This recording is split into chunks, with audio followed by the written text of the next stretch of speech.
मुंबईच्या Saint George हॉस्पिटलमध्ये पुढील आठवड्यापासून यकृत ओपीडी सुरू होणार असल्याची बातमी समोर येते।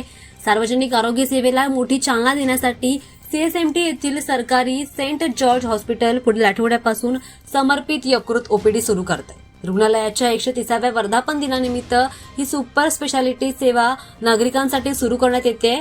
यकृत प्रत्यारोपण सेवा 2026 मध्ये कार्यान्वित होण्याची अपेक्षा होती। आता नवीन ओपीडी यकृतांशी संबंधित आजारांनी ग्रस्त असलेल्या रुग्णांना याचा चांगला फायदा होणार आहे। आवश्यक तज्ञांना चांगला सल्ला मिळणार आहे।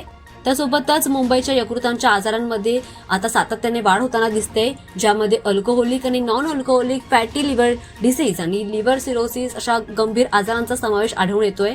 खासगी रुग्णालयांमधील उपचारांच्या उच्च खर्चामुळे आर्थिकदृष्ट्या कमकुवत असणाऱ्या घटकांना काळजी घेणं त्यामुळे अशक्य ठरतंय, ज्यामुळे त्यांना केडीएम नायर आणि सायन्स सारख्या बीएमसी रुग्णालयांवर मोठ्या प्रमाणात अवलंबून राहावं लागतं।